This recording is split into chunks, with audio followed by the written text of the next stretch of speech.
this is the first time that I'm getting in touch with you all to clarify something, and I think this will be the first time that I'll be thinking twice before I speak my heart, because I'm anxious that my words might be misinterpreted. So forgive me if I take a while longer than usual to communicate my thoughts.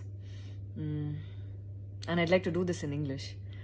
In a recent interview, I was asked if I was a supporter of the left or the right wing, and I clearly stated that I believe I'm neutral, and we need to be good human beings first before we identify ourselves with our beliefs, and that the oppressed need to be protected at any cost.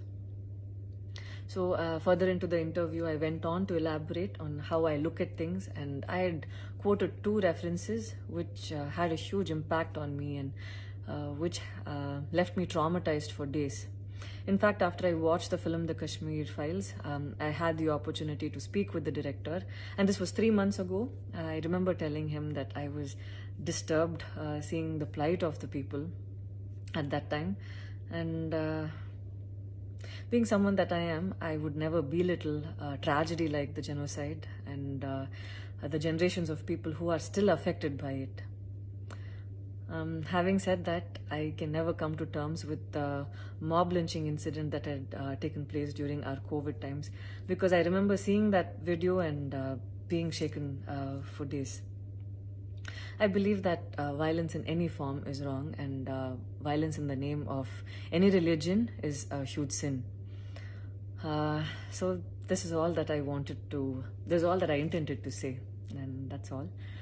But it was very disturbing to see that many people online justified the mob lynching incident, and I don't think any of us have the right to take another person's life.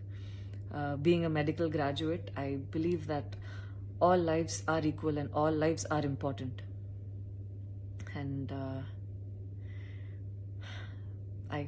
I hope a day doesn't come when a child is born and he or she is scared of his or her identity. And I pray that we're not heading towards that, at least. 14 years of my life, my school life, I remember every day going to school and chanting, "All Indians are my brothers and sisters. I love my country and I'm proud of its rich and varied heritage." So maybe it went so deep into my head. And we as children would never differentiated each other based on culture or caste or religion. So anytime I speak, it comes from a very neutral ground, and I was very surprised to see that whatever I had spoken was taken in a completely different way. And it was also very upsetting to see that a lot of prominent personalities and websites had carried a snippet from the previous interview that I had given, even without seeing the complete interview or the genuinity behind what was said.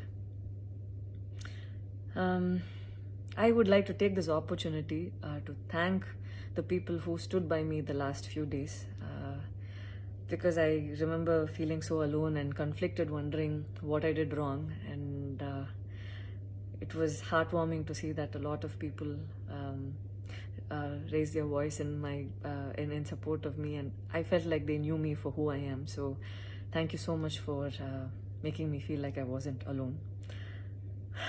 So I wish you all happiness, peace and love. Thank you so much.